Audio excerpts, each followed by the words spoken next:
Jaya Jaya. This is Shivarajaya from vitalcoaching.com, and the topic for this video is we are visionaries. Visionaries means that we have the power to envision our future. Right now, something is happening to the human race. It's a certain way of living or a certain way of responding to life, which is just being in reactive mode. It means that we are faced with challenges, we're faced with problems, we're faced with wars, with health challenges, and then we design a solution to respond to the challenge that we have. The thing that is very clear is that when we create conceptually, a design, a little bit like an architect designing a new mansion, a new house, or a new city altogether, we can't create this reality which is utopia, right? It's a plan, it's a design, an ideal design on what the human race could look like. The question that we can ask ourselves are, what does a thriving humankind look like? What does a successful humankind look like?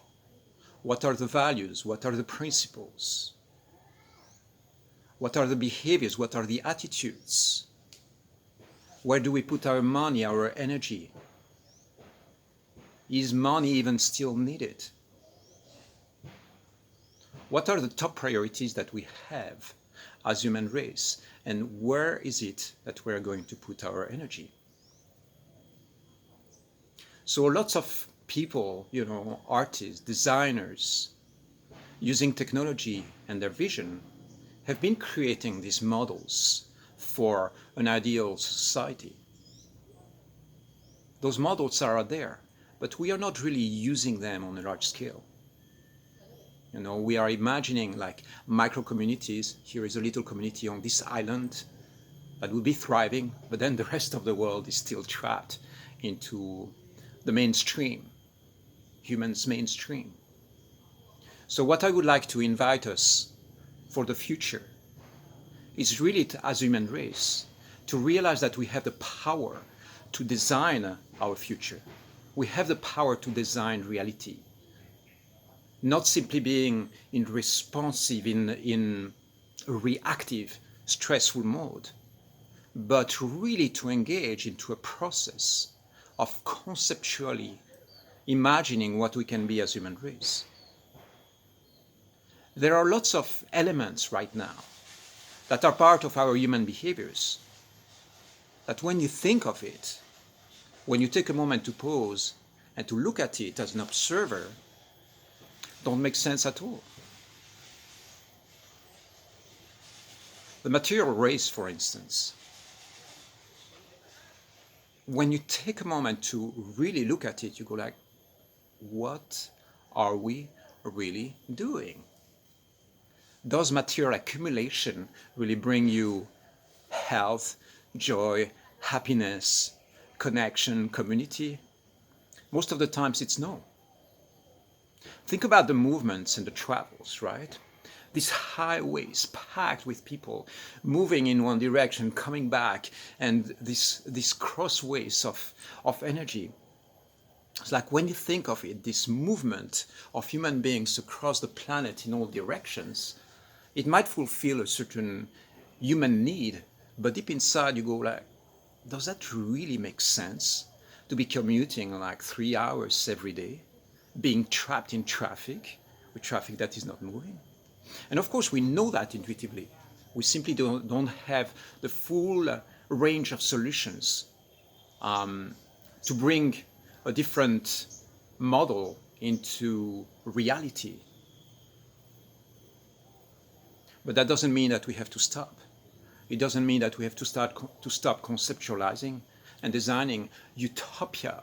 It means that a design that is, some of it might not be realistic, but at least we are there in the conceptual chambers, trying to imagine what the future of humankind could be like. When you go to cities in Europe, a lot of it is built on very old stones, right? Some of the cities are still the remnants of the Roman Empire, for instance. You know, some buildings might be built on the foundations of 2,000 or even 3,000-year-old buildings. So all this accumulation of the past means that we tend to live with a vision or concepts or ideas that are very much based on things that happened in the past.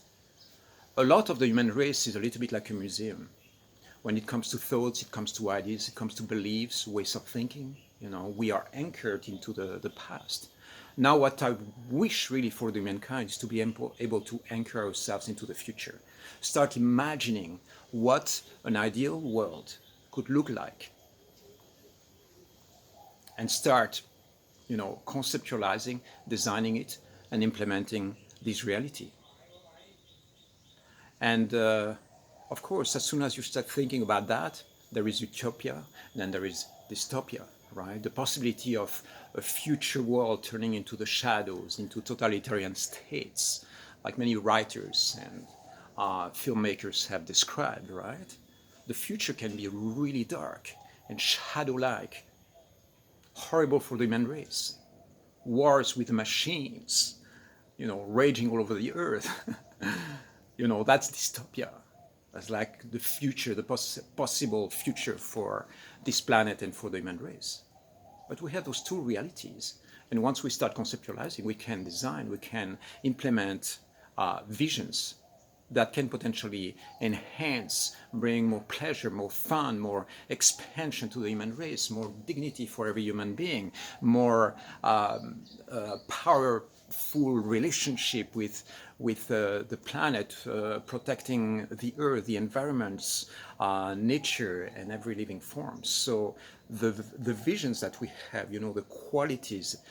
When we talk about utopia, it doesn't have to be simplistic. You know, we can add lots of elements to it: the elements of freedom, the elements of creativity, the elements of family, the elements of movement and travel and exploration and spontaneity and art. You know, all that can be part of the designs. But the point is this: it is that right now there is a power, the visionary power, the power to envision our future that we're not fully using. And I would love for this time of transition in our human existence to be a time to open up this new potential. I really, really wish that politicians, leaders, people who are at the head of corporations shift their priorities and start designing laws and their countries and their corporations in alignment with something, with values that respect the dignity of all living forms, nature and humankind on this planet. I love you. I will see you soon.